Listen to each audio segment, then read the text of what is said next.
दोस्तों नमस्कार। आज हम बात करते हैं आयकर की धारा ATG की। ATG की धारा क्या है और इसका किस तरह से फ़ायदा उठाया जा सकता है, आज हम ये सब डिटेल में देखने वाले हैं। तो बने रहिए हमारे चैनल में, लाइक और सब्सक्राइब कीजिए और जानिए आयकर अधिनियम 1961 की धारा ATG। जैसा कि हम सभी जानते हैं कि हम समय समय पर विभिन्न प्रकार के दान करते रहते हैं और अपने धन में से कुछ हिस्सा सामाजिक कल्याण के लिए या गरीबों के उत्थान के लिए खर्च करते हैं। लेकिन यह भी हमें मालूम होना चाहिए कि यदि यही दान हम सही दिशा में करें तो हमें इनकम टैक्स में भी इस पर छूट दी जा सकती है और मिल सकती है। और यह छूट हमें मिलती है आयकर अधिनियम की धारा ATG के अंदर। विशिष्ट निधियों, धर्मार्थ संस्थाओं या आपदा राहत कोष या किसी पंजीकृत ट्रस्ट में किए गए योगदान पर ही ATG के तहत छूट के रूप में दावा किया जा सकता है। यह कोई भी नागरिक, HUF या कंपनी किसी भी फंड या चैरिटेबल ट्रस्ट को दान देकर टैक्स की छूट ले सकती है। अब इस धारा के अंतर्गत कौन कौन सी ऐसी बातें हैं जिन्हें हमें ध्यान रखना है या इससे संबंधित आवश्यक शर्तें कौन सी हैं, आइए विस्तृत रूप से इस पर जानकारी लेते हैं। आप जिस संस्था को दान कर रहे हैं वह आयकर अधिनियम 1961 के सेक्शन 12A के तहत रजिस्टर्ड होनी चाहिए और साथ ही धारा ATG के तहत दान लेने के लिए योग्य होनी चाहिए। अगर आप आयकर कानून के तहत अपंजीकृत संस्था या किसी विदेशी ट्रस्ट या किसी राजनीतिक दल को चंदा देते हैं तो इस प्रकार के दान पर किसी भी प्रकार की टैक्स की छूट ATG के अंतर्गत नहीं मिलेगी। यह भी ध्यान रहे कि बैंक, ड्राफ्ट, नकद, चेक या ऑनलाइन के द्वारा भुगतान किए जाने पर भी टैक्स की छूट ली जा सकती है। और यदि नकद में आप यह दान कर रहे हैं तो यह राशि 2000 रुपये से अधिक नहीं होनी चाहिए। यदि आप 2000 रुपये से अधिक छूट का दावा करना चाहते हैं या इससे अधिक दान देना चाहते हैं तो आपको ध्यान रखना होगा यह केवल बैंक के माध्यम से, चेक या ऑनलाइन माध्यम से ही ट्रांसफ़र होना चाहिए। क्योंकि 2017-18 के अनुसार, वित्तीय वर्ष के अनुसार, चंदे की अधिकतम सीमा को 2000 रुपये तक सीमित कर दिया है यदि यह नकदी के रूप में हो। इससे अधिक का दान या चंदा अन्य किसी रिकॉर्डियों के माध्यम से ही किया जाना चाहिए, यह भी आवश्यक है।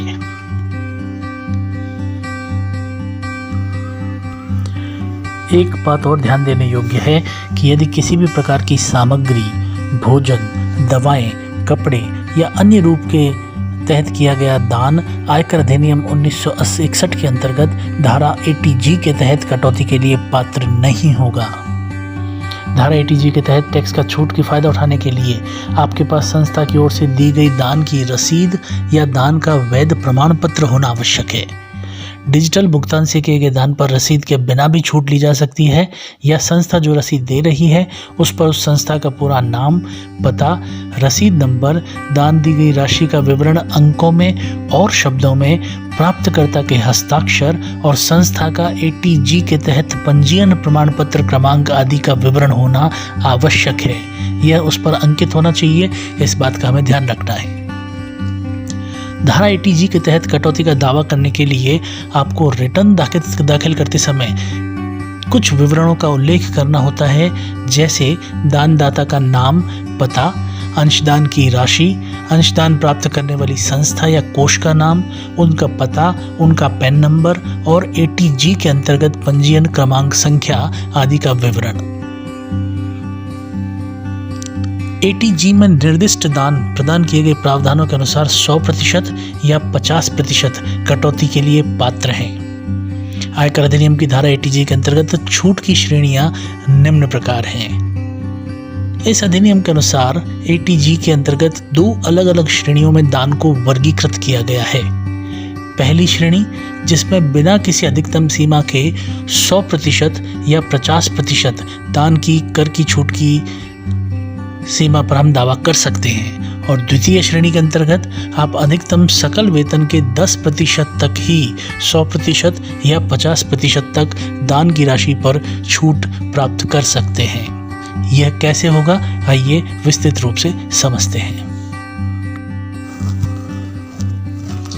यदि आप ATG के तहत टैक्स की छूट चाहते हैं, वो भी बिना किसी सीमा के, तो दान की राशि पर 100% या 50% की आपको छूट मिल सकती है। और ये कौन कौन सी संस्था हैं, तो बड़े ध्यान से सुनिएगा। 100% कर की छूट के बिना किसी लिमिट के यदि आप अपना दान करना चाहते हैं तो इन संस्थाओं को दी गई दान की रकम पर 100% छूट मिल सकती है। इनमें दान की रकम पर 10% का कोई बंधन नहीं है।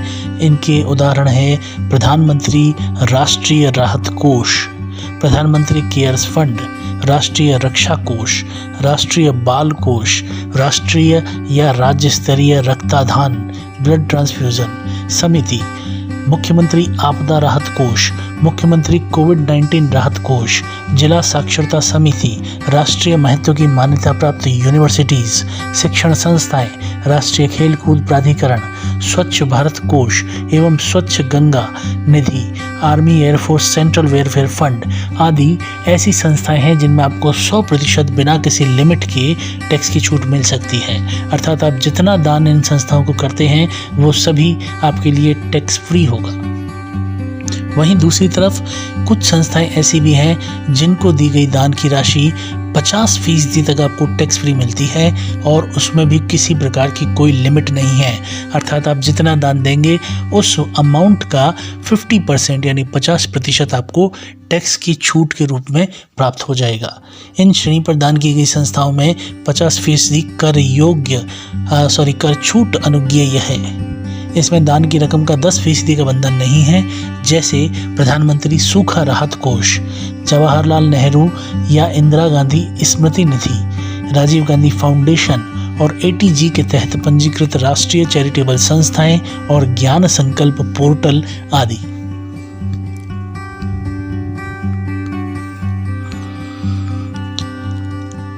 यदि आप दूसरे ऑप्शन में जाना चाहते हैं जहां सकल आय के अधिकतम 10% सीमा के अंतर्गत 100% या 50% की छूट मिलती हो तो वह इस प्रकार है। अधिकतम 10% तक की छूट और 100% तक कर की छूट। इस श्रेणी की संस्थाओं को दान देने पर दान की गई रकम पर 100% की छूट मिलती है, लेकिन कुल कर योग्य आय के 10% के बराबर दान की गई रकम पर ही 100% की छूट मिलेगी। सरकारी या स्थानीय संस्थाएं जो परिवार नियोजन के प्रमोशन का कार्य करती हैं, इसके अलावा भारतीय ओलंपिक संघ या धारा 1023 के अधीन अधिसूचित खेलकूद प्रायोजक संस्थाएं, आधारभूत सुविधाओं के विकास के लिए निर्मित संस्थाएं आदि इसमें शामिल हैं। कुछ ऐसे भी ऑप्शंस आपके पास हैं जिसमें 50% कर की छूट यानी अधिकतम सकल आय का 10% तक इस श्रेणी की संस्थाओं को दान देने पर आपको छूट मिल सकती है। यह छूट कुल वार्षिक आमदनी के 10% के बराबर दान की गई रकम के समान ही होनी चाहिए। इसमें सरकारी संस्थाएं या स्थानीय संस्थाएं आती हैं जो परिवार नियोजन, समाज सेवा, टाउन प्लानिंग का कार्य कर रही हों। अल्पसंख्यक समुदाय के उन्नतीकरण हेतु राष्ट्रीय या राज्य स्तरीय संस्थाएं जो गठित की गई हैं और निगम की कोई भी धार्मिक पूजा या प्रार्थना स्थल जो ऐतिहासिक, पुरातात्विक या कलात्मक महत्व रखती हो, ये भी इनमें शामिल है।